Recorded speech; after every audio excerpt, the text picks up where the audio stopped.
Good afternoon and welcome to our Penn State Football Weekly Press Conference. Just a reminder, turn your phones to vibrate off or mute. And also a reminder that we've added Sean Clifford to our weekly Zoom calls at 1:40 today, 1:40. Thanks for joining us, and we'll send it over to Coach for an opening statement. Yeah, so like always, appreciate you guys coming out and covering Penn State football. I don't want to take that for granted. Quick summary of the Ohio game. The turnover battle was even. Offensively, we're doing a pretty good job of securing the football. We have to continue to do that.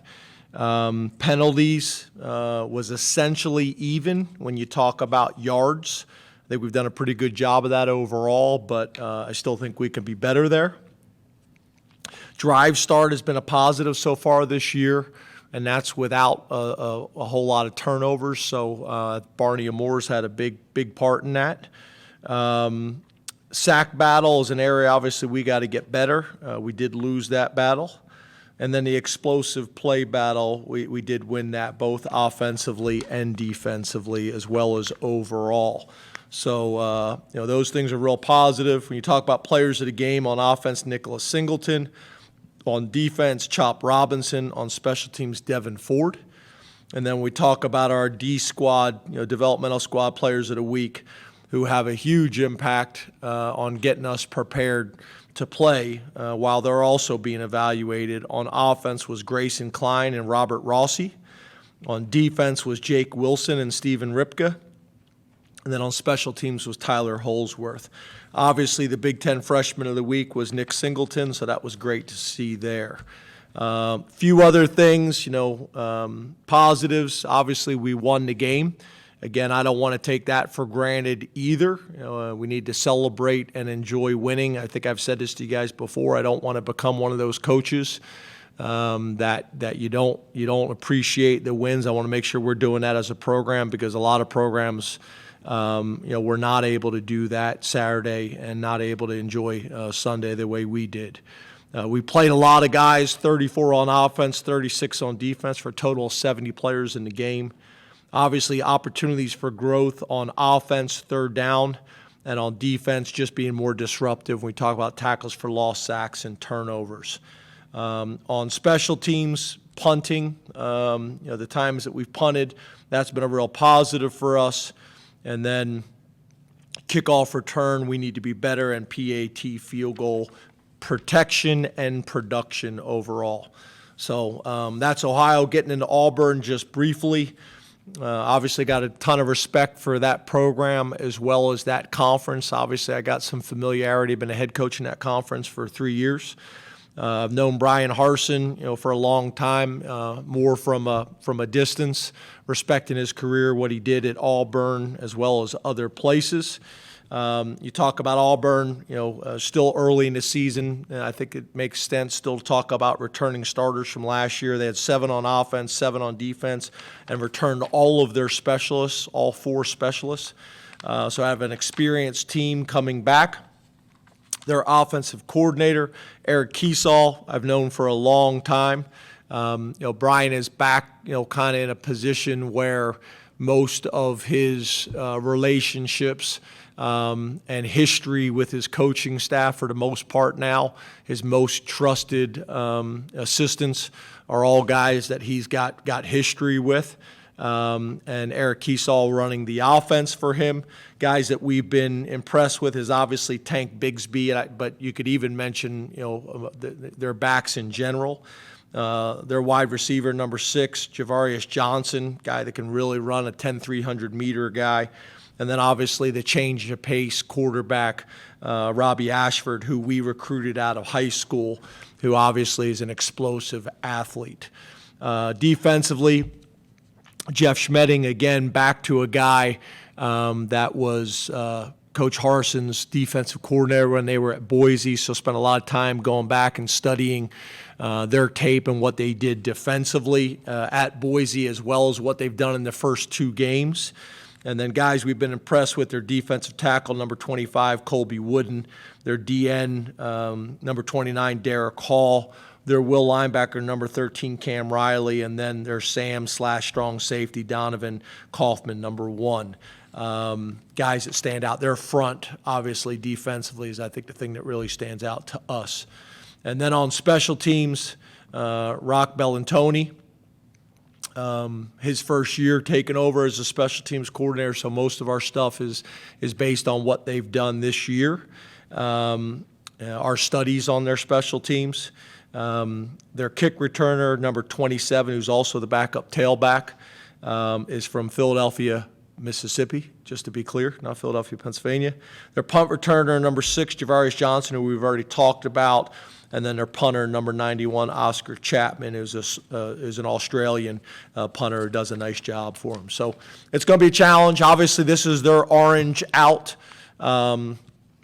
We've kind of listened to all their press conferences and watched all those types of things. Talked to a lot of people that have played there and been a part of that environment. I've been there before as well, and played there before. So getting our players prepared for what that's going to look like and what that's going to be. So open up the questions. First question will go to Frank Bodani, and then we'll go to Donnie Collins. Hey, good afternoon, Coach. Hey, Frank, could you guys turn that up, please? Can you hear me okay? Yes, sir. Okay, great. Drew Allard, can you talk to me just a little bit about the progress he's made since spring, maybe even since the beginning of camp? How drastic has it been? What does that say about him going forward? Yeah, it's spring ball is invaluable for these guys that are able to come early. Obviously, if it makes sense for them, both from an academic perspective as well as just from a maturity standpoint. So having him here early, as well as our other quarterbacks, to learn the system, to study the system, to get comfortable, to get familiar, so they have a chance to truly compete. But obviously, we all knew that he had the physical traits and skills to be successful. But I think he's done a really good job of how to prepare, how to study the game, and I think Sean's had a big impact on that as well. Obviously, Coach Yursich, but he's done a nice job, and I think he's already at a point where the game is slowed down to him a little bit, where he's able to anticipate what's going to happen from a coverage perspective or from a pressure perspective. And he's doing some nice things that we've been able to build on, and we're going to need to continue to build on. I thought we did a good job of getting all 4 of those guys reps in the spring and then early in camp. And now, obviously, once we made the decision to move him to the number 2 spot, his rep count has obviously increased, which is important and valuable. And then, obviously, him being able to get reps in the first 2 games for different reasons, but has been valuable as well. So still got a lot of areas, a lot of room for growth, which is exciting. But obviously, he's doing some really good things. Donnie Collins, Scranton Times-Tribune, then Rich Scarcella. How are you, James? Hey, Donnie.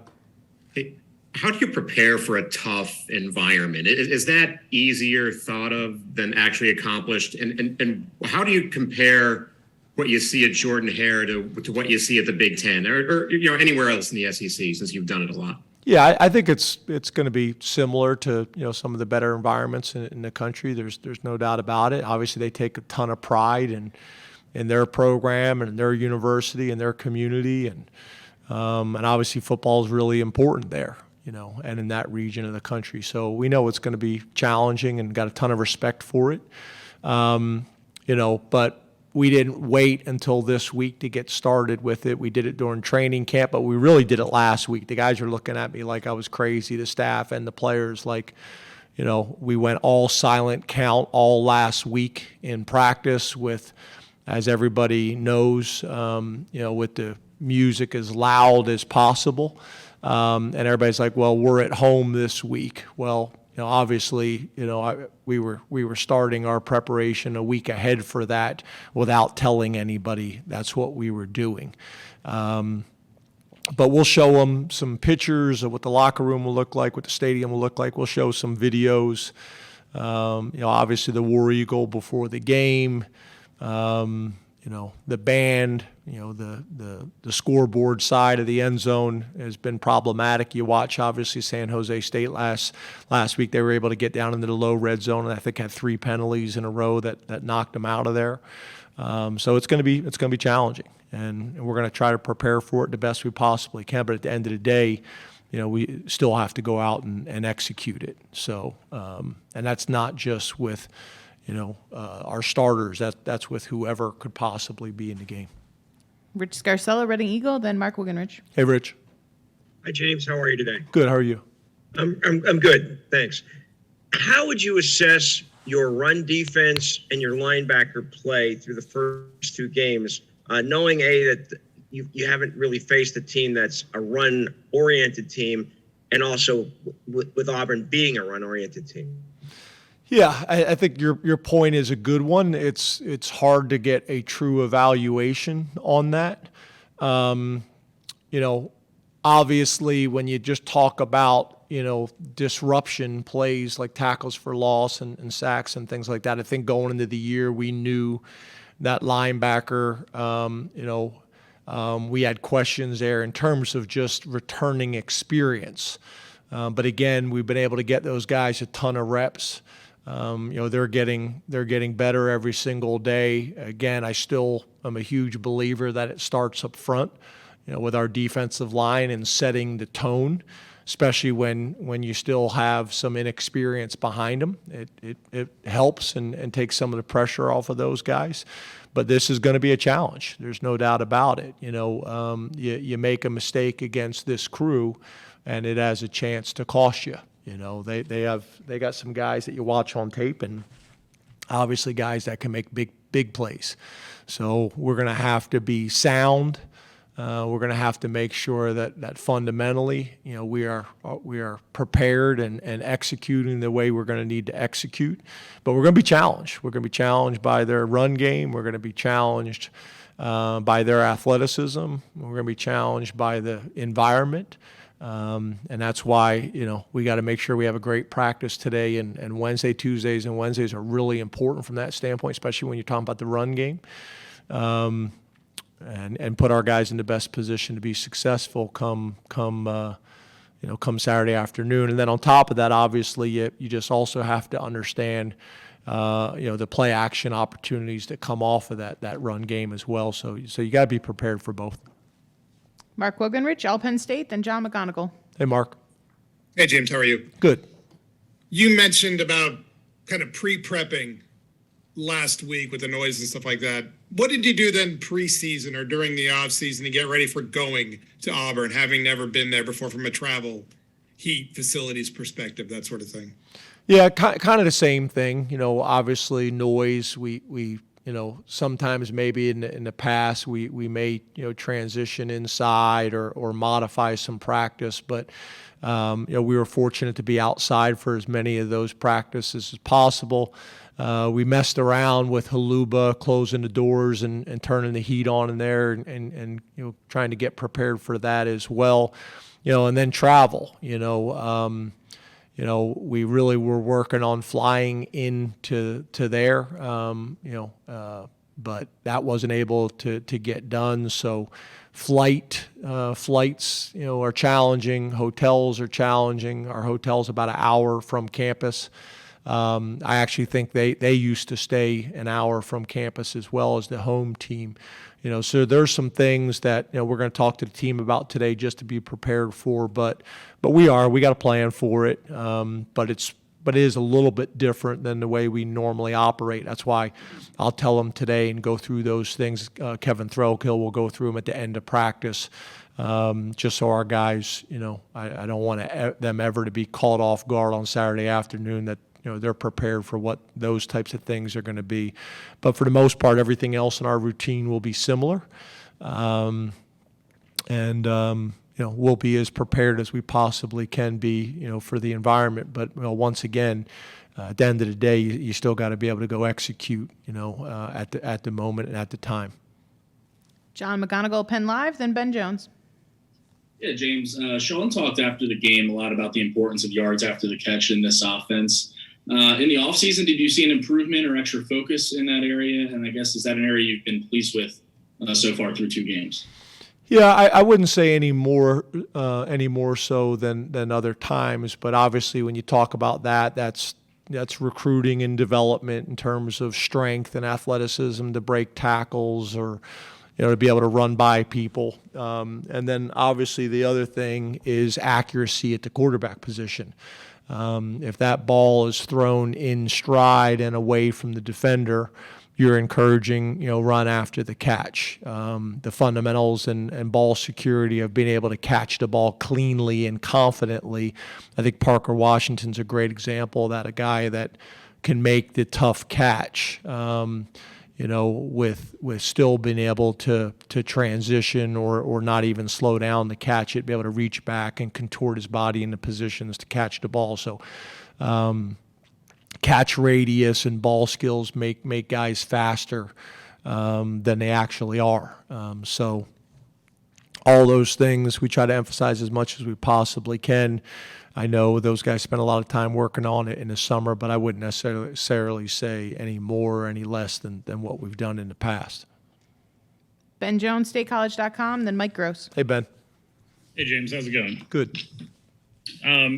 You go back to Trace and Sean. Neither of them had played a lot of football for you before they were named starters. Obviously, they had some game experience because of circumstances. Where does Drew compare right now to guys that obviously were in the program for a while but had not really played football and then ended up subsequently having, I guess we'll see with Sean, but two of their best seasons as a starting quarterback right off the bat? Yeah, that's, I think, a lot in how we practice and how we prepare. Our twos get a lot of reps in practice, which I think helps. I would also say, with Trace, one of the things with him was, over his career, over his time, he just was so durable as well that a lot of those opportunities just didn't present themselves like they normally do. But, obviously, being able to say, we're going to make sure, like we did last week, to be able to get, Drew some experience, especially when you're talking about a freshman, compared to, because I do think it's different. Say it's a redshirt freshman or a redshirt sophomore that maybe hasn't had a whole lot of game experience but has had a ton of reps and experience within the offensive practice. It is different when it's a true freshman and he doesn't really have either. So, being able to get some of those opportunities, I think, are really important. But yeah, I think the way we practice and the way we train and the amount of reps that we get. Some people, give very little reps to their backups. It's very much the starting unit for the majority of the reps, and we try to balance that for multiple reasons. Not only obviously for practice reps and experience, but also for keeping guys fresh and healthy and those types of things, your starters. So, hopefully we're putting ourselves in position not only for current success, but also future success with the way we are managing it. Last question on the Zoom. Mike Gross, Lancaster Newspapers, and we'll come to the room. Hey, Mike. Hey, James, how are you? Good. How are you? Good, thanks. After Purdue, you said that that wasn't really a middle linebackers kind of game. That wasn't really an interior lineman's kind of game, obviously because of the way they play. So whose kind of game might Auburn be, which is a much different challenge? And also related to that, it seems like when you've had a lot of extra D-back position groups on the field defensively, like what Jair's been doing, it almost reminds me of Marcus Allen a little bit. Does that make any sense at all? And again, talk about what players might come to the fore in this matchup. Yeah, I think that's fair. Maybe not stylistically how we're using him compared to Marcus, but in terms of the plays that he's making. There's been a couple times where people have run in non-traditional downs, and Jair's made some big-time plays, even sometimes taking on offensive guards, defeating a block and making the tackle on the ball carrier, or just timely tackles, in space. So, yeah, I think in terms of similar types of plays that he's been able to make. But yeah, I think this game, obviously, I'm a big believer that it always starts up front with your front four as well as your front seven. This game, and you look at their running backs and you look at their style of play, especially over the first two games of the year. We're going to have to play well up front. There's no doubt about that. And then they have the skill and the ability to play action pass off of it and shots down the field. So we're going to have to be able to do both. But I do think, to your point, how our front seven plays in this game is going to be critical based on, stylistically how they want to play on offense. Open up to questions here in the room. Raise your hand. We'll get a mic to you. Yep. Hey, James, over here. How are you? Good. Olu, through 2 games, what have you seen there, and how did he put himself in a position to be successful this season? Yeah, he's playing really well. We've had a ton of respect for Olu really since he stepped on campus, and just he's one of those high production, low maintenance guys that really does everything right. You talk to the academic people about him, they love him. He's done everything right since he stepped on campus. You talk to strength and conditioning, you talk about the trainers, you talk about the equipment staff. Just, Olu's one of those guys. He just goes about his business. He does everything the right way. He's extremely focused. His play strength is exceptional. There's times where, whether it's in games or in practice, where one of our defensive ends or somebody will put a good move on him and catch him, and he's able to recover with his play strength is really impressive. And he's just consistent. And I think you guys have heard me talk about this. I know the team has heard me talk about this to nauseum, is that's the difference at this level, the guys that consistently can do it. And, his process and his habits are really good. And it's really not a surprise to any of us how high, what the level that he is playing at right now. Been super impressed with him. Did I answer your question?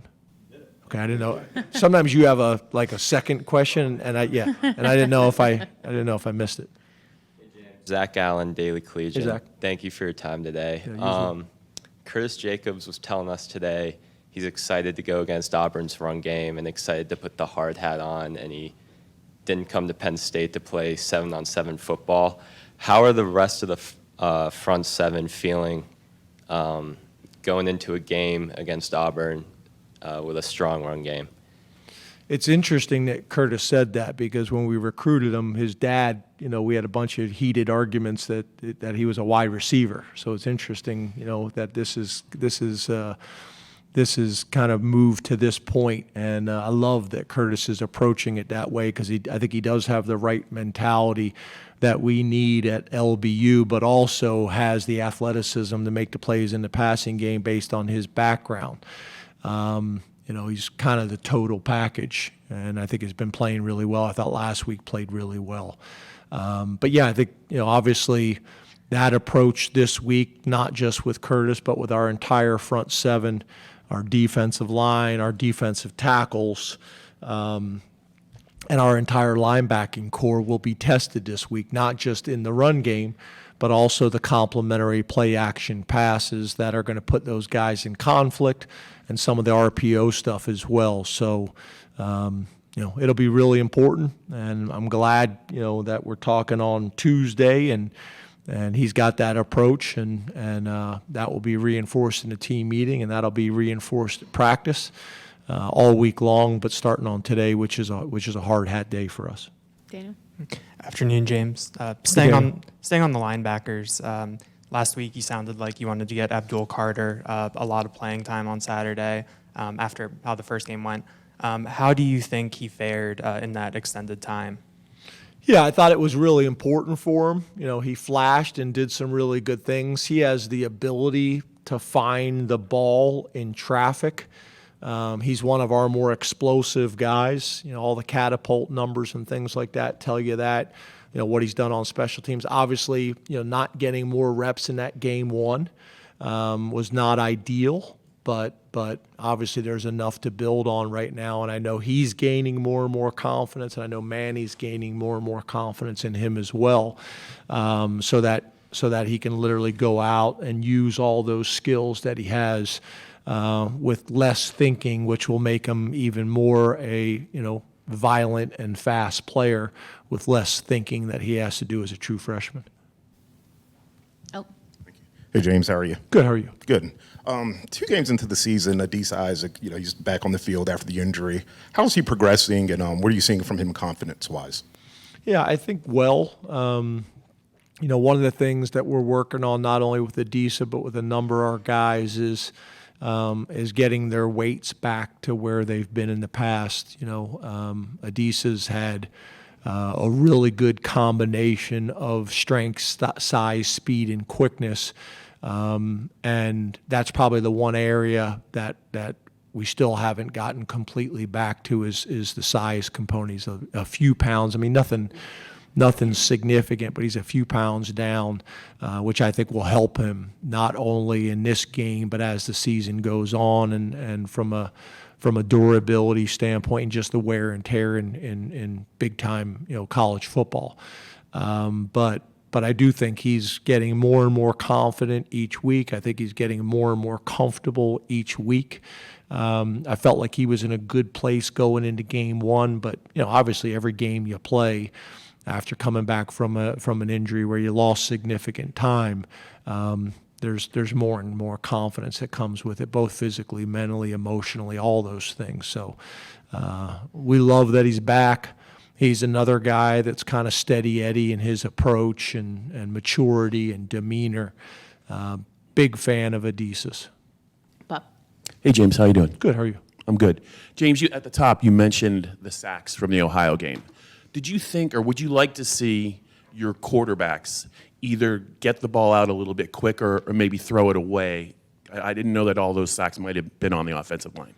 Yeah, I think there's some times that we have done that, both in games and in practice, which we've talked about the importance. I think if you're not careful, you're in practice and the quarterbacks know they're never going to get hit, and they don't throw the ball away because they're extending plays and working on scramble drills, and all those things are important, but it's not game-like. And you need to make sure that your movements in the pocket or your scrambles or your ability to extend the play are game-like.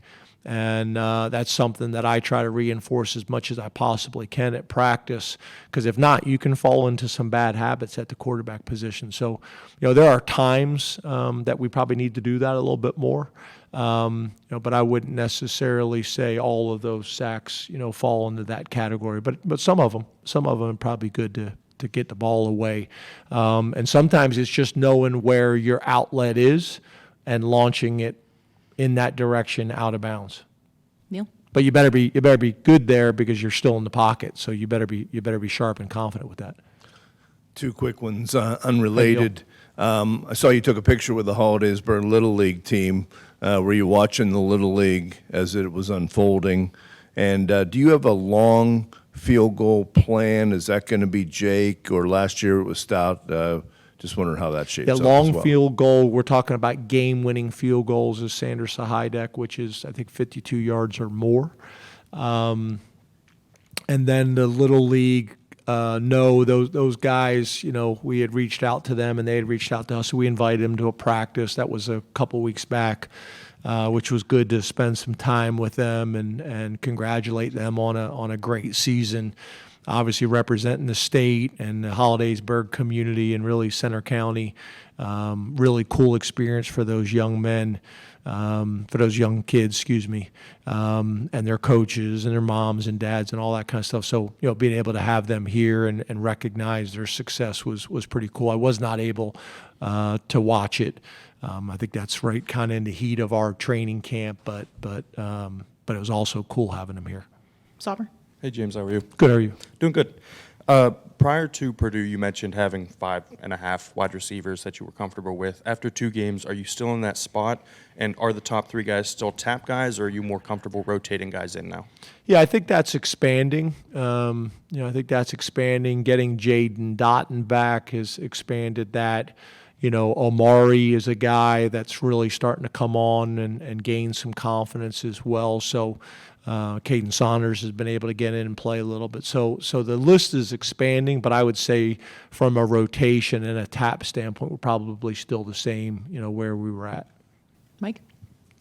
Hey, James. Hey, Mike. Hey, you're obviously aware what Will Levis has done, and with CV going from 3 to 2 to 3, what are your challenges these days, playing quarterbacks, slotting them where they are in the order, given the way that college football is now? Yeah, I think in general across the country, it's a challenge in college football. There's no doubt about it. But at the end of the day, you just have to manage, your team and people, appropriately, and you just have to have honest conversations and tell people where they're at, and you hope people have patience to battle and compete, because there's a bunch of stories and examples of guys that have stuck it out and competed, and it's worked out well for them and the team. There's less and less of those stories, obviously, in college football because of some obviously the new rules and dynamics that are there. But at the end of the day, you just want to be as transparent and direct and honest as you possibly can, and hopefully be able to have the type of relationships with them and their parents, that conversation and communication is a two-way street, so that they can make great decisions and so you can be aware of what's going on. Last two questions, Audrey, then T. Frank. Hey, James, you just touched on Amari Evans and said that he's gaining confidence. I guess, what have you seen from him in the last 2 games, and is he somebody that the plans to burn the red shirt, and why do you think he's been able to put himself on, to get on the field so quickly as he has? Yeah, another guy, if I remember correctly, was here for spring football, which helps. He's got some skills and talents that aren't really coachable. God-given talents and skills and ability in terms of speed. Was a guy that we were able to get in camp and get a true evaluation on during the recruiting process, and did extremely well. And some of those things are starting to show up. For him, it's has not played a lot of wide receiver in his life, so that development I think was really important. But more than anything, it's knowing the system inside and out, understanding defenses, and then being able to get in the weight room to get strong enough to develop the size that he was going to need to, because speed was never going to be an issue for him. It was all about strength and wide receiver fundamentals and techniques, and understanding defenses, strengths, weaknesses, and how we want to attack them, those types of things, voids and zones, and how to change and modify routes based on man coverage. So obviously getting on the field and then having some success helps, because that field experience, in Beaver Stadium or on the road, when you have success, it usually has the ability to magnify and speed up a kid's maturity and developmental from a football perspective. So hopefully that will continue. T. Frank? Hey, James, back here. Hey, T. How you doing? Good.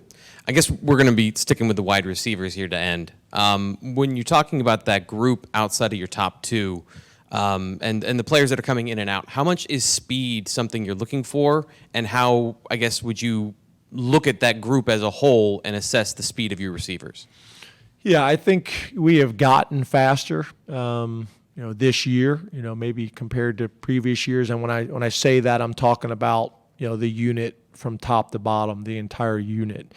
I do think we are faster. I do think we have, more consistency from top to bottom in terms of ball skills and fundamentals and techniques and just natural ball skills. So that helps. I think there's more true competition, through the entire unit as well. But yeah, speed's always something. Obviously, if you can have guys that can go 80 and take the top off the coverage and beat one-on-ones, there's a lot of ways to do that, but obviously speed's a big part of it. So we try to recruit it as much as we possibly can in this region of the country. The numbers of those types of guys compared to maybe some other areas of the country. But it's something, that's where camp is really important, to get true evaluations on guys, true times. And we've been fortunate to be able to do that, more times than not. Thank you very much, Coach. Thanks, guys. Again, just a reminder, Sean Clifford will be on at 1:40 on the Zoom. Thank you.